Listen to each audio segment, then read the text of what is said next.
Մոնակոյում օրերս նշվեց Հայաստանի անկախության տոնը, միջոցառումը անցկացվեց Ֆրանսիայում և Մոնակոյում Հայաստանի դեսպանության բարձր հովանու ներքո, դեսպան Արման Խաչատրյանի մասնակցությամբ և գործարար Վրույր Փենեսյանի նախաձեռնությամբ։ Միջոցառման շրջանակում կազմակերպվեց բարեգործական համերգ Մոնակոյի մայր տաճարում, ի աջակցություն Մոնակոյի Կարմիր խաչի, որից հետո տեղի ունեցավ հյուրասիրություն։ Համերգի բացման խոսքով հանդես եկավ Ֆրանսիայում և Մոնակոյում Հայաստանի դեսպան Արման Խաչատրյանը, որից հետո ելույթ ունեցավ Մոնակոյի Կարմիր խաչի ղեկավարության ներկայացուցիչը։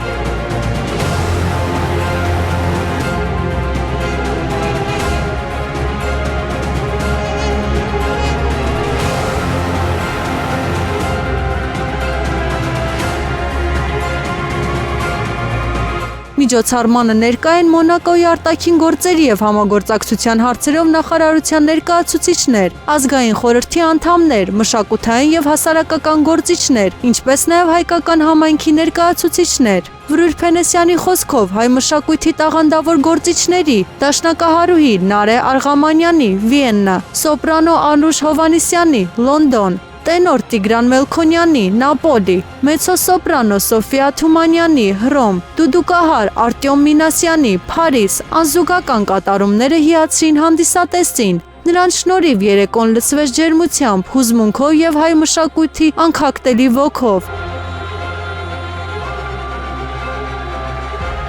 Համերգից հետո Արքայազնի պալատի տարածքին կից գտնվող ռեստորանում կազմակերպվել էր հյուրասիրություն։